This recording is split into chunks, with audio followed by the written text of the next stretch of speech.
Hello everyone, welcome to exponential academy. मैं जूही मित्तल और आज हम करने जा रहे हैं एप्लीकेशन ऑफ डेरिवेटिव का नेक्स्ट टॉपिक, जो कि है इंक्रीजिंग एंड डिक्रीजिंग फंक्शंस। इससे प्रीवियस हम कर चुके हैं rate of change of quantities, जहाँ पर हमने सीखा डेरिवेटिव का यूज़ कि किस तरह से rate of change of quantities में डेरिवेटिव वर्क करता है। आज हम देखेंगे अगर हमें कोई फंक्शन गिवन है कि वो कहाँ पर फंक्शन इंक्रीजिंग है, कहाँ पर डिक्रीजिंग है, तो इसे चेक करने में हम यूज़ करेंगे डेरिवेटिव का। तो करते हैं start increasing and decreasing functions.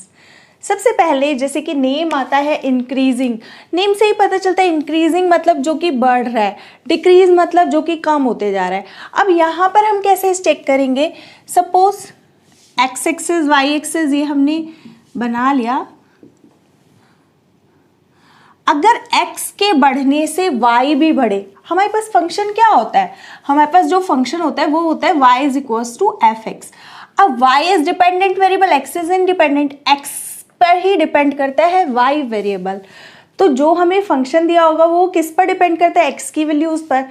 अगर x बढ़ रहा है और उसके साथ साथ y की वैल्यूज भी बढ़ रही हैं, तो ऐसे फंक्शन को हम बोलते हैं इंक्रीजिंग फंक्शन। फॉर एग्जाम्पल, अगर हमारे पास लाइक इस टाइप से मैं कर्व बना दूं, तो हम क्या देख रहे हैं, x बढ़ रहे हैं, यहाँ पर x की value suppose this is -1 -2 -3 1 2 3 4 and so on. ये कुछ वैल्यूज हैं। तो हम देख रहे हैं x की वैल्यू जब -3 थी तो y की वैल्यू -1 से भी छोटी थी, यहाँ पर थी, और जैसे जैसे x बढ़ रहा है y की वैल्यू भी बढ़ती जा रही है। तो that is called increasing function. अब यहाँ पे भी इंक्रीजिंग के दो टाइप आते हैं कि स्ट्रिक्टली इंक्रीजिंग या फिर सिंपल इंक्रीजिंग। सिंपल इंक्रीजिंग और स्ट्रिक्टली इंक्रीजिंग में क्या डिफरेंस है, अगर हमारे पास कर्व कहीं पर रुक रुक कर बढ़ता है, मीन्स लाइक एस कोई कर्व चल रहा है, बढ़ रहा है, फिर ये यहाँ पर स्टॉप हो गया, मतलब कि एक ही वैल्यू दे रहा है y की, इतनी डिस्टेंस में यहाँ से यहाँ तक ये जो वैल्यू है ये सेम रहती है, उसके बाद वो फिर से बढ़ने लगता है। तो that is called increasing function. इस टाइप के फंक्शन को हम बोलते हैं increasing function. This is not strictly increasing, this is increasing function, मतलब रुक रुक के आगे बढ़ रहे हैं। जैसे जैसे x बढ़ रहे हैं y भी बढ़ रहे हैं, लेकिन रुक रुक कर। कहाँ पर रुका, यहाँ पर जो भी वैल्यू रही होगी यहाँ से यहाँ तक, यहाँ पर y की वैल्यू फिक्स रही जो कि चेंज नहीं हो रही थी, तो कुछ टाइम के लिए वो रुका। तो जब रुक रुक के बढ़ रहा होता है, लेकिन बढ़ रहा है, घटा नहीं, कम नहीं हुआ, वो बढ़ रहा है, रुक कर फिर बढ़ गया। और ऐसा एक बार ही नहीं कि एक ही बार रुका, और आगे रुक के भी और आगे बढ़ सकता है इस टाइप से। तो रुक रुक के बढ़ना इज इंक्रीजिंग, लेकिन लगातार बढ़ जाना is strictly increasing, like as this. X axis y axis origin, और कोई ग्राफ बिल्कुल इस टाइप से बढ़ते हुए हमें दिख जाए, मतलब x की वैल्यू बढ़ी और y कहीं पर रुका नहीं, जैसे x बढ़ा तुरंत y की वैल्यू भी चेंज होकर बढ़ी। तो that is called strictly increasing.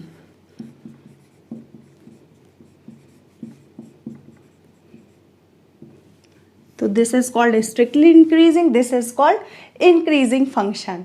तो ये हो जाता है इंक्रीजिंग फंक्शन। नेक्स्ट देखते हैं डिक्रीजिंग फंक्शन। अब x की वैल्यू बढ़ रही है लेकिन y की वैल्यू कम होने लगे, तो ऐसे फंक्शन को हम बोलेंगे डिक्रीजिंग फंक्शन। सेम वे यहाँ पर बना लेते हैं,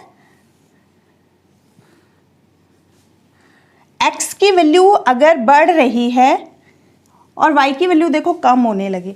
अब देखो x की वैल्यू यहाँ पर सपोज करो ये 3 पर, -3 पर इतनी थी, 0 तक पहुंची तो और कम हो गई, और यहाँ तक सपोज 5 है और कम हो गई।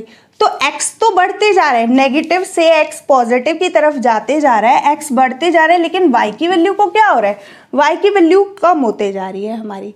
तो this is called decreasing function. और x के बढ़ने से y डायरेक्ट कम होता है, जैसे यहाँ पर था, तो ये फंक्शन डायरेक्ट क्या कहलाएगा, strictly decreasing. Strictly decreasing function. अगर किसी कर्व का function y is equal to f x, कोई फंक्शन दिया हुआ है, उसका ग्राफ ऐसे जा रहा है कि x जैसे जैसे बढ़ रहा है y वैसे ही वैसे कम हो रहा है, कहीं पर रुका नहीं है, तो that is strictly decreasing function. अब डिक्रीजिंग फंक्शन वही रुक रुक के घट रहा है लेकिन कैसे, रुक रुक कर। फॉर एग्जाम्पल इसका भी ग्राफ बना लेते हैं।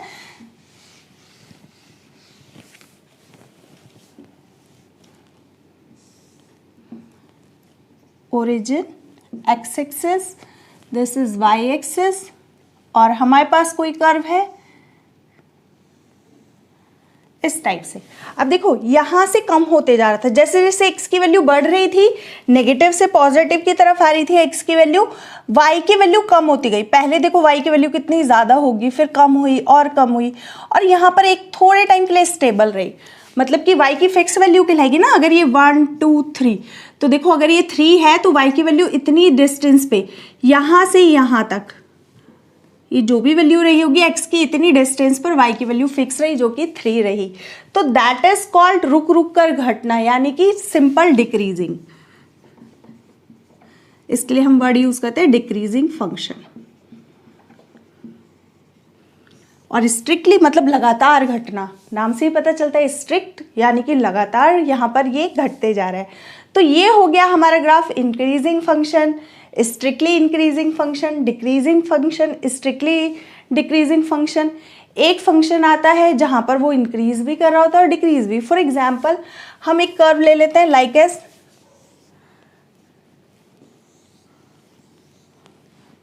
ये पूरा ग्राफ है। अब यहाँ पर अगर ध्यान से देखेंगे तो क्या, यहाँ से यहाँ तक ये डिक्रीज हुआ, यहाँ से ये जो पॉइंट था, देखो x जैसे जैसे बढ़ा, x इधर की डायरेक्शन में बढ़ता है, y की वैल्यू क्या होती गई, कम होती गई। लेकिन इस पॉइंट के बाद x बढ़ा तो y भी बढ़ा। कहाँ तक बढ़ा, इस पॉइंट तक बढ़ा। फिर इस पॉइंट के बाद क्या हुआ, इस पॉइंट के बाद वो फिर से। तो जहाँ पर बढ़ भी रहा होता है और घट भी रहा होता है, मतलब इंक्रीज भी कर रहा होता है, डिक्रीज भी कर रहा होता है एक साथ, ऐसे फंक्शन को हम बोलते हैं नीदर इंक्रीजिंग नॉर डिक्रीजिंग। इस टाइप का ग्राफ कहलाएगा नीदर इंक्रीजिंग नॉर डिक्रीजिंग। ना तो ये बढ़ ही रहा है ना ही ये घट ही रहा है, क्योंकि ये कम भी हुआ, बढ़ा भी, फिर कम हुआ, फिर बढ़ा, तो ये चीज़ चलते जा रही है। तो this is called neither increasing nor decreasing. तो ये कुछ फंक्शंस हो जाते हैं जिसको हमने देखकर बताया। अब जैसे इस टाइप का फंक्शन है, अगर हम इसको ब्रेक कर दें कुछ टाइप के लिए, मतलब हमें सिर्फ कितनी दूरी पर चेक करना है, ये जो 2 लाइन मैंने ड्रॉ की है सिर्फ इन्हीं के बीच में चेक करना है। इंटरवल बना दे मैंने यहाँ से यहाँ तक, तो यहाँ से यहाँ के बीच में देखो, बाकी जगह हमें नहीं देखना। अगर इस कर्व में तो इस पॉइंट से इस पॉइंट तक अगर हम x की वैल्यू के लिए देखें, x बढ़ा हमारा इस डायरेक्शन में, this is x axis, this is y axis, origin. तो जैसे जैसे x बढ़ा हमारा y भी बढ़ा, तो ऐसे को तब तो हमें इंक्रीजिंग बोल सकते हैं। अगर सिंपल एक इंटरवल दिया जाए, इस पॉइंट से इस पॉइंट के बीच में चेक करो, अगर ये सपोज a पॉइंट है, कोई b पॉइंट है, x की वैल्यू दी हुई है, a से b के बीच में चेक करो, तो दिस इज कॉल्ड इंक्रीजिंग। अब यहाँ पर क्या देखा हमने इस ग्राफ में, अगर ध्यान से देखें, अगर ओवरऑल पूरे रियल नंबर की बात की जाए तो ये फंक्शन का ग्राफ कम भी हुआ, बढ़ा भी, कम भी हुआ, बढ़ा भी। लेकिन अगर इसका एक छोटा सा पार्ट कट किया मैंने, सिर्फ इतना, तो इतने में हमें ये इंक्रीज होते हुए दिख रहा है। तो तब अगर इंटरवल फिक्स कर दिया जाए कि इतने के बीच में बताओ, तो हम वहाँ पर बता सकते कि इंक्रीजिंग है या फिर डिक्रीजिंग। तो यहाँ पर हमने देखा कि फंक्शंस के ग्राफ की कहाँ पर फंक्शन इंक्रीजिंग है, कहाँ पर स्ट्रिक्टली इंक्रीजिंग है, डिक्रीजिंग है, स्ट्रिक्टली डिक्रीजिंग है, और नीदर इंक्रीजिंग नॉट डिक्रीजिंग है। तो इनका ग्राफ से तो हमको समझ में आ गया, देखते ही हम बता सकते हैं ग्राफ से। लेकिन मैथ्स की फॉर्म में हम इसको कैसे लिखेंगे, अब हम वो देखते हैं इन सभी के बारे में।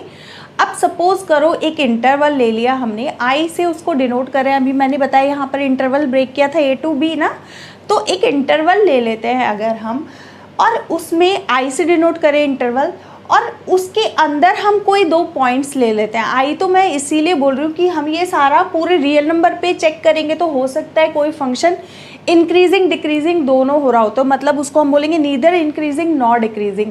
अभी हम जो काम करेंगे वो करेंगे कुछ स्पेसिफिक इंटरवल दिया होगा उतने के बीच में, जैसे कि हमने बिल्कुल एग्जैक्ट यहाँ पर किया ए से बी के बीच में। तो देखा ये function neither increasing nor decreasing था, लेकिन बात जब ए से बी के बीच में आई तो ये फंक्शन ऑलवेज इंक्रीजिंग दिखा।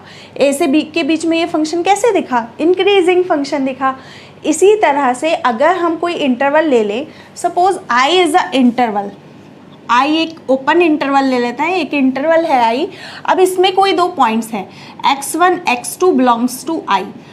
आई के कोई भी दो पॉइंट उठाए, इस टाइप से उठाए where x1 is less then x2, मतलब x1 इधर की साइड का कहीं का पॉइंट ले लिया।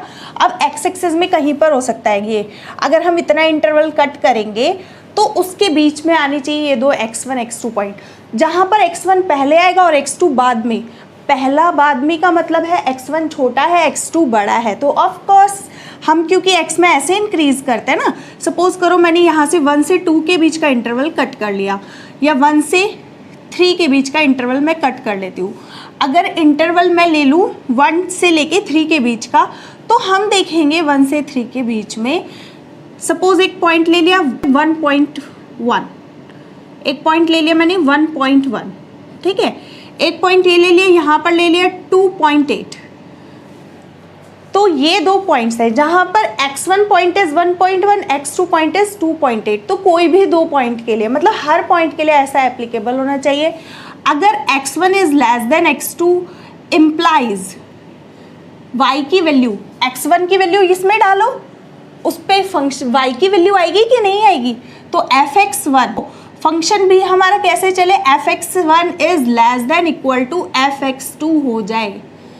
fx1 is less than equal to मतलब कि x1 वैल्यू अगर इसमें हम y is equal to fx में डालें और fx1 एक वैल्यू आए जो कि fx2 से छोटी हो या बराबर हो। अब देखो यहाँ पर इक्वल टू लगा हुआ है, तो that is called increasing function. अब x1 x2 जैसे मैंने दो पॉइंट लिए थे, यहाँ पर एक सपोज 1.1 पॉइंट लिया था मैंने अभी, और एक लिया था 2.8, ये दो पॉइंट लिए थे जिसको मैंने x1 नेम किया था, इसको x2 किया था। तो हम क्या कह रहे हैं, x1 क्या है x2 की तरफ, मतलब कि x1 छोटा है x2 बड़ा है। अब y इज इक्वल टू हमारे पास क्या होता है, fx होता है। तो y is equal to fx में अगर हम y is equal to x1, x की जगह पर हम x1 डालेंगे तो हमें क्या मिलेगा, fx1 मिलेगा, उसकी वैल्यू आएगी कुछ। सिमिलरली अगर y में हम x2 वैल्यू डालेंगे x की जगह पर तो हमें y is equal to fx2 मिलेगा। अब इन दोनों को चेक करते हैं, क्या इसी फॉर्म में बढ़ रहे हैं, वो भी ज़्यादा से ज़्यादा इक्वल वैल्यू आ जाए नो प्रॉब्लम, लेकिन हमेशा वो भी क्या दिखना चाहिए, बढ़ता हुआ। तो अगर ऐसा है जैसे x1 x2 चले वैसे ही fx1 fx2 चल रहा है, तो हम कहेंगे ये फंक्शन कैसा हुआ, if fx1 is less than equal to fx2। Equal to मैंने किस लिए लगाया कि कहीं पर दो जगह सेम ही आंसर आ रहे हो। अब जैसे मैं यहाँ पर वैल्यू 2 डालूं या 2.5 डालूं, दोनों जगह आंसर सेम आएगा। यहाँ पर स्टेबल था ना ग्राफ, तो that is called function is increasing. यहाँ पर फंक्शन कैसे हो जाएगा, increasing, increasing function, this is called increasing function. अगर ऐसा होता है तो this is called increasing function. लेकिन अगर x1 is less then x2 के साथ, if x1 is less then x2 implies fx1 is fx2 for all x1 x2 belongs to I। मतलब इंटरवल की कोई भी दो पॉइंट उठा लो आप, अगर x1 छोटा है x2 बड़ा है, तो जो y की वैल्यू भी x1 डालने के बाद और x2 डालने के बाद मिलेगी ना, तो वो भी कम ज़्यादा होगी, मतलब x1 पे छोटी होगी और x2 पे बड़ी होगी। अगर ऐसा है तो दिस फंक्शन इज, इस बार इक्वल टू का कोई चांस नहीं है, तो this function is called strictly increasing. तो ऐसे फंक्शन को हम बोलेंगे स्ट्रिक्टली इंक्रीजिंग फंक्शन। मतलब x1 से हम x2 की तरफ बढ़ रहे हैं और फंक्शन की वैल्यू भी क्या हो रही है, वो भी बढ़ती जा रही है, इक्वल टू नहीं आया कोई भी पॉइंट। फॉर ऑल का मतलब है इंटरवल के कोई भी आप 2 पॉइंट डाल के देख लो, हमेशा इक्वल टू कहीं पर भी नहीं आएगा, fx1 छोटा आएगा हमेशा fx2 से। तो this is called strictly increasing. अब डिक्रीजिंग के लिए कैसे देखें? अब डिक्रीजिंग के लिए क्या होगा, यहाँ पर अगर उल्टा हो जाए, मतलब कि ये साइन क्या हो जाए, अब अभी हमने डाला x1 is less then x2, ये वाली चीज़ हम यही लेकर चल रहे हैं, 2 पॉइंट उठाए इंटरवल के, और ये इंप्लाई करें fx1 is greater than equal to fx2, मतलब उल्टा हो गया। x1 छोटी वैल्यू पे तो बड़ी वैल्यू मिली हमें, और बड़ी वैल्यू पे छोटी वैल्यू मिल रही है हमें, तो this is called decreasing function. जैसा कि हम देख सकते हैं यहाँ पर अगर हमने -1 डाला, -2 डाला, तो कितनी बड़ी वैल्यू मिली हमें y की, लेकिन हमने 2 डाला x को, सपोज एक पॉइंट मैंने -2 ले लिया, this is x1, this is x1 and this is x2। तो अब मैंने ये 2 पॉइंट ले लिया x1 x2, अब मैं y is equal to fx में x1 डालूंगी, तो देखो y की वैल्यू कितनी ही बड़ी है, ठीक है। लेकिन जब मैंने x2 डाला, जबकि x2 बड़ा हो गया, x1 छोटा था, x2 बड़ा हो गया, x1 छोटा x2 बड़ा, लेकिन y की वैल्यू क्या हुई, y की वैल्यू तो कम हुई ना, पहले ज़्यादा थी फिर कम आई, तो उल्टा हो गया, fx1 इस बार बड़ा आया, x1 डालने पर वैल्यू बड़ी आई, तो this is greater then, this is less then. तो कभी भी ऐसा है तो डिक्रीजिंग और इक्वल टू लग गया, मतलब कि कहीं बीच में स्टेबल भी रहा होगा, देखने के लिए मिल रहा है ना। तो इक्वल टू आने का मतलब सिंपल इंक्रीजिंग और डिक्रीजिंग, यहाँ पर छोटी वैल्यू पर बड़ी वैल्यू का आना मतलब, और बड़ी वैल्यू पर छोटी वैल्यू आना है मतलब function is decreasing, this is decreasing. अब स्ट्रिक्टली डिक्रीजिंग का बिल्कुल देखकर समझ ही आ गया होगा। यहाँ पर सेम, अगर x1 is less then x2 implies fx1 is greater than fx2 for all x1 x2 belongs to I। मतलब इंटरवल के कोई भी 2 पॉइंट उठा लो, x1 डालोगे मतलब छोटी वैल्यू डालोगे हमेशा बड़ी ही वैल्यू आएगी, और बड़ी वैल्यू डालोगे तो फंक्शन fx2 जो होगा वो हमेशा fx1 से छोटा ही आएगा, यहाँ पर इक्वल टू का कोई चांस नहीं है। तो this is called strictly decreasing function. तो ये हो जाता है दोनों सेम टाइप से इंक्रीजिंग और डिक्रीजिंग फंक्शन, और इसके लिए तो इन दोनों का मिक्सअप हो ही जाएगा कि कहीं पर इंक्रीज किया कहीं पर डिक्रीज किया, तो x1 x2 की कुछ वैल्यू फिक्स नहीं कर पाएगी, कहीं पर fx1 पे ये भी मिलेगा, कहीं पर ये वाला टर्म भी मिलेगा, ये भी मिल सकता है, कुछ भी मिल सकता है। तो यहाँ पर क्या चलेगा, दोनों का मिक्सअप चलेगा, इसीलिए हम इसको बोलते हैं नीदर इंक्रीजिंग नॉर डिक्रीजिंग। तो यहाँ पर हमने देखा फंक्शन का ग्राफ कि फंक्शन कैसा है, ये उसका ग्राफ है, और मैथमेटिकल टर्म से देखा हमने कि फंक्शन कब इंक्रीजिंग है और कब डिक्रीजिंग है। तो ये तो हमने देख लिया, लेकिन डेरिवेटिव का यूज़ अभी क्वेश्चंस किस पर बेस्ड करेंगे, डेरिवेटिव पर बेस्ड ही करेंगे। अब हम देखेंगे वो कि डेरिवेटिव कैसे बताता है कि फंक्शन कहाँ पर इंक्रीजिंग और कहाँ पर डिक्रीजिंग है, तो वो देखेंगे। उससे पहले प्लीज़ मेक अ नोट। अब हम देखेंगे first derivative test. First derivative test क्या होता है, मतलब कोई फंक्शन अगर हमें गिवन है y is equals to f x function हमें गिवन है, तो d y by d x को हम बोलते हैं फर्स्ट ऑर्डर डेरिवेटिव। तो this is called first order derivative, जो कि होता है कितना, एफ डैश एक्स। तो this is called first order derivative, first order derivative. Test हम लगाने जा रहे हैं। फर्स्ट ऑर्डर डेरिवेटिव हमें पता है, this is called first order derivative. Second order derivative क्या होता है, d two y by d x square, लेकिन हमें तो फर्स्ट ऑर्डर डेरिवेटिव टेस्ट लगाना है ना, जो कि क्या होता है, अब इसमें लगेगा फर्स्ट ऑर्डर डेरिवेटिव टेस्ट में मीन वैल्यू थ्योरम, जो कि हमारी सिलेबस से कट चुकी है, कंटिन्यूटी डिफरेंशिएबिलिटी की लास्ट एक्सरसाइज थी मीन वैल्यू थ्योरम, तो उसी में उसका प्रूफ दिया हुआ है। लेकिन क्या कहता है ये टेस्ट, वो मैं आप लोगों को बताती हूँ। अब सपोज करो एक फंक्शन है f x which is continuous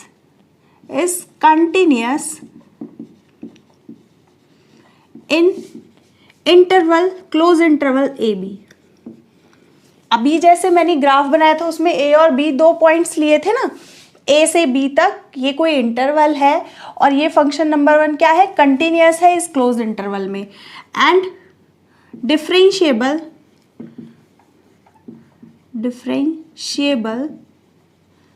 in open interval a b. This is called open interval, this is called close interval, ये हम पढ़ ही चुके हैं।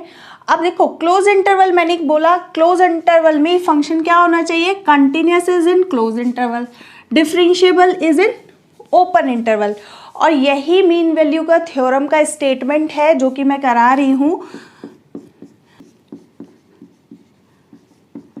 fx इज इंक्रीजिंग, अब ये जो फंक्शन हमें गिवन है ना, ये इंक्रीजिंग होगा in interval a b if, कब होगा, अब ये जो फंक्शन है ये इंक्रीजिंग कब होगा, वही डेरिवेटिव हम निकालेंगे जिसको हम बोल रहे हैं एफ डैश एक्स, अगर ग्रेटर देन 0 आ जाए, मतलब अगर हमने डेरिवेटिव निकाला, ये फर्स्ट ऑर्डर डेरिवेटिव निकाला हमने, और अगर ये पॉजिटिव आ जाए तो फंक्शन को हम क्या बोल देंगे, increasing, for all x belongs to open interval a b. अब हमने यहाँ पर क्या किया, फंक्शन का डेरिवेटिव 0 आना चाहिए, ओपन इंटरवल ए बी के हर पॉइंट को डालो, मतलब कि फंक्शन के डेरिवेटिव में हर एक पॉइंट डालो ए से बी के बीच का, यानी कि ए और बी इज नॉट इंक्लूडेड, अभी बताती हूँ क्यों, ए और बी इज नॉट इंक्लूडेड, और इसके बीच के अगर सारे पॉइंट डालने पर फंक्शन का डेरिवेटिव क्या है, हमेशा पॉजिटिव आए, तो उस टाइम पर फंक्शन क्या कहलाएगा, इंक्रीजिंग। सिमिलरली यहाँ पर आएगा f x is decreasing, f x अब क्या हो जाएगा, डिक्रीजिंग, कब हो जाएगा, in interval a b, close interval a b में फंक्शन डिक्रीजिंग कब कहलाएगा, इफ फंक्शन का डेरिवेटिव इस बार क्या आने लगे, नेगेटिव आने लगे, for all x belongs to open interval a b, तो हम क्या बोलेंगे, function is decreasing. Third one point आता है, ये है second point, third point is f x is called constant function, is constant function if f dash x equals to 0, मतलब अगर पॉजिटिव आ रहा है हर पॉइंट के लिए तो हम बोल रहे हैं फंक्शन इज इंक्रीजिंग, नेगेटिव आ रहा है सारे पॉइंट्स के लिए तो फंक्शन इज डिक्रीजिंग, लेकिन अगर सारे पॉइंट्स के लिए फंक्शन का डेरिवेटिव 0 आता है तो दैट इज कांस्टेंट फंक्शन।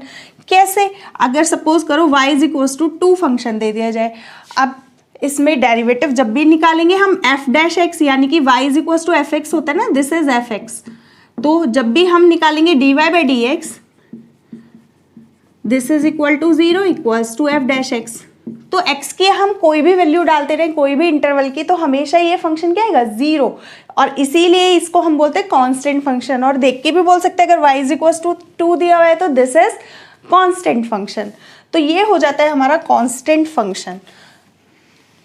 अब मेन है ये जो डेफिनीशन है ये क्या कहना चाहती है।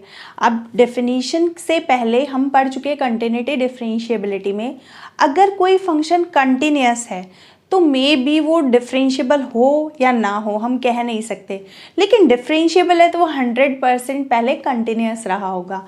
अब देखते हैं एक ग्राफ जिससे आप लोगों को और अच्छे से क्लियर हो जाएगा। Suppose x axis y axis this is origin. अब एक ग्राफ है जो कि ब्रेक होकर चल रहा है कुछ इस टाइप से, ठीक है, तो ये यहाँ पर ब्रेक है, ये ब्रेक है यहाँ पर। अब मैंने एक पॉइंट तो यही ले लिया a, this is a point, और यहाँ तक कोई पॉइंट ले लेती हूँ मैं b point, this is b point. अब अगर ए से बी के बीच में हम देखें कि ए पॉइंट अब कंटिन्यूस होना चाहिए ए पॉइंट पर, अब ए पॉइंट इज इंक्लूडेड, तो हम ए पर कंटिन्यूटी कैसे चेक करते हैं, ए का लेफ्ट तो हमें देखना ही नहीं है, ए पॉइंट पर हमें चेक करना है और ए का राइट हैंड लिमिट चेक करना है। ए पॉइंट पर फंक्शन कैसा है और ए का राइट हैंड लिमिट अगर दोनों सेम आ जाते हैं तो हम क्या बोलते हैं, फंक्शन इज कंटिन्यूअस। ए के लेफ्ट में हमें जाना ही नहीं है, और देखो अगर ए के लेफ्ट में गए तो ये तो ब्रेक है ना, तो this function is not continuous. तो हमने बोला A to B that function should be continuous, तो A से B तक है, तो A के लेफ्ट में हमें जाना नहीं है क्योंकि सबसे बड़ा पॉइंट यहाँ पर अभी यहाँ पर A के राइट में ही हमें जाना है, A पर और A के राइट में। हमने क्या पढ़ी थी कंटिन्यूटी की डेफिनेशन, अगर किसी पॉइंट सपोज A पर ही निकाल रहे हैं तो F A minus H equal to F A plus H, मतलब right hand limit equal to left hand limit equal to at point. अगर ये तीनों इक्वल आ जाते थे तो हम बोलते थे दैट फंक्शन इज कंटिन्यूअस। लेकिन अब इसका लेफ्ट तो हमें जाना ही नहीं है ना, हमें तो ए से बी के बीच में चेक करना है, तो हमें ये लेफ्ट वाली साइड नहीं जाना, हमें बस ये दोनों चेक करने होते हैं, तो हम बोल देते दैट फंक्शन इज कंटिन्यूअस। तो यहाँ तक तो ठीक था। अब डिफरेंशिएबिलिटी के लिए, अब डिफरेंशिएबिलिटी की डेफिनेशन क्या थी, right hand derivative equal to left hand derivative. अब ए पर ही right hand derivative F A plus H निकालते थे, minus F A upon H करके, लिमिट एच टेंडिंग टू 0 करके, ये हम कर चुके हैं, this is called right hand derivative. और लेफ्ट हैंड डेरिवेटिव कैसे होता था, limit H tending to 0 F A minus F A upon H equal to होता था लेफ्ट हैंड डेरिवेटिव। अब अगर हम ए पॉइंट की ही बात करें, सपोज अभी तो ए लिया नहीं है ना मैंने, क्यों नहीं लिया मैं वही बता रही हूँ। अगर ए पॉइंट लिया होता तो उसका लेफ्ट डेरिवेटिव तो हम निकाल ही नहीं पाते ना, जब लेफ्ट हैंड डेरिवेटिव ही नहीं निकाल पाते तो हम कैसे बताते, जब ये दोनों इक्वल आते थे तो ही हम बोलते थे कि दैट फंक्शन इज डिफरेंशिएबल।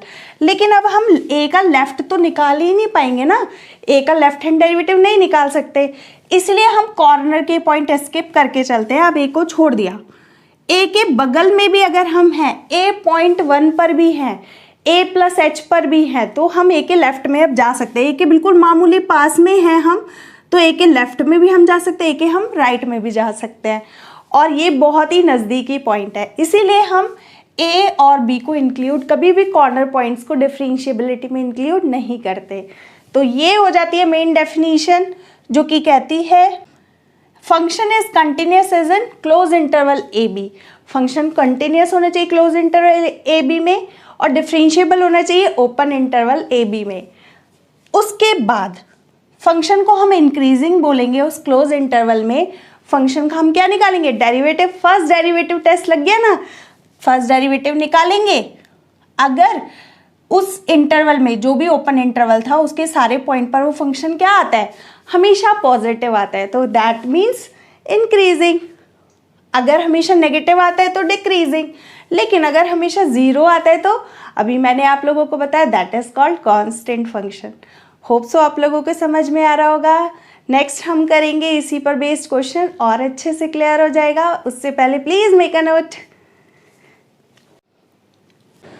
तो देखते हैं एक्सरसाइज के कुछ क्वेश्चंस, जो कि है question number 1 and question number 3। तो यही करके देखते हैं जिससे और अच्छे से क्लियर हो जाएगा कंसेप्ट। तो क्वेश्चन नंबर 1 गिवन है f(x) is equals to 3x plus 17। हमें शो करना है कि function is strictly increasing on r, मतलब इंटरवल क्या है, पूरा रियल नंबर है, और उसमें हमें दिखाना है ये फंक्शन क्या है, स्ट्रिक्टली इंक्रीजिंग है। अभी मैंने मैथमेटिकल टर्म कैसे लिखी थी, स्ट्रिक्टली इंक्रीजिंग मतलब क्या होता है, पहले तो मैं वो बता देती हूँ। इफ़ x1 इज x1 छोटा है x2, दो वैल्यूज ऐसे ही उठाई थी ना, this imply fx1 is less than fx2। अगर इक्वल टू नहीं है तो that means it is strictly increasing. तो यही थी ना इंक्रीजिंग की डेफिनेशन, तो मतलब we have to show this one, यही शो करना है। तो late x1 x2 belongs to r। अब जो इंटरवल है उसी के तो ये पॉइंट्स होते थे, 2 पॉइंट है, सच दैट किस तरह से है, x1 is less then x2। इस टाइप से हमने ये ले लिया और हमें शो करना है ये वाला। अगर हम ऐसा शो कर पाएंगे तो हम दिखा देंगे कि yes it is strictly increasing. तो x1 अगर x2 से छोटा है तो हम यहाँ पर देखो हमें कितना दिखाना है, fx1 अगर देखेंगे तो वो कितना बनेगा, 3x1 प्लस 17, यही बनेगा ना। दोनों तरफ 3 से मल्टीप्लाई कर दें, क्या 3x1, अगर x1 छोटा है x2 से तो 3x1 भी तो 3x2 से छोटा होगा ना, तो ये हम कर सकते हैं। ये मैं बिल्कुल ऐसा ही बनाना चाह रही हूँ, ये वाला साइड 3x आ गया। अब क्या ऐड है इसमें, 17, और दोनों तरफ अगर मैं 17 ऐड कर दूँ तो क्या फ़र्क पड़ता है, कोई फ़र्क नहीं पड़ेगा। दोनों तरफ सेम वैल्यू ऐड कर दी, अभी भी ये टर्म छोटी और ये बड़ी रहेगी, ठीक है। तो ये चीज़ हम लिख सकते हैं। और यही क्या है f(x1) अगर मैं लिखूंगी तो क्या ये f(x1) नहीं आ गया? x2 अगर मैं x की जगह पर x2 डालूंगी, क्या यहीं पर f(x2) नहीं लिख सकती मैं इसको? बिल्कुल। तो this imply f(x1) is less than f(x2), जहाँ पर हम लेके चले थे for all x1, x2 belongs to R। तो हम x1, x2 किसके पॉइंट्स लिए थे? दो रियल नंबर लिए थे जहाँ पर x1, x2 से छोटा था। अब जो क्वेश्चन जैसे था वैसे ही हमने इस टर्म को कन्वर्ट कर लिया और वहाँ से हमने दिखा दिया f(x1) is also less than f(x2). तो hence the function is strictly increasing, hence function is strictly increasing on R। Real number, कोई भी रियल नंबर डाल लो, सभी में ये फंक्शन क्या होगा? Strictly increasing. तो ये हो जाता है हमारा क्वेश्चन नंबर फर्स्ट। नेक्स्ट आता है क्वेश्चन नंबर थर्ड, जो कि है एक फंक्शन है sin x और हमें शो करना है। अब डेरिवेटिव से तो नहीं किया ना हमने इसको, अब मैं डेरिवेटिव के फॉर्म से बता रही हूँ कि डेरिवेटिव से हम कैसे करेंगे। एक फंक्शन है sin x और हमें शो करना है कि स्ट्रिक्टली इंक्रीजिंग है इस इंटरवल में और स्ट्रिक्टली डिक्रीजिंग है इस वाले इंटरवल में। तो देखते हैं कैसे। फंक्शन हमें गिवन है f(x) is equals to sin x, यही गिवन है। अभी मैंने बताया था क्या करना है, हमें फंक्शन का डेरिवेटिव फाइंड करना है f'(x). sin x का डिफरेंशिएशन हमें आता है which is equals to cos x। अब हमें क्या करना है, यहाँ से अगर हम इसको इक्वल टू 0 रखेंगे तो हमें कुछ पॉइंट्स मिलेंगे। अब इसको 0 रखते हैं, इक्वल टू 0। अब कॉस की वैल्यू कहाँ कहाँ पर 0 होती है, हमें यही प्रोसेस करना है क्वेश्चन फाइंड करने के लिए। जो फंक्शन है उसका डेरिवेटिव निकालना है, जब उस डेरिवेटिव को 0 के इक्वल रखोगे वहाँ पर कुछ पॉइंट्स मिलेंगे। अब कॉस की वैल्यू 0 कहाँ पर होती है? कॉस 0 होती है हमारा π/2 और 3π/2 पर।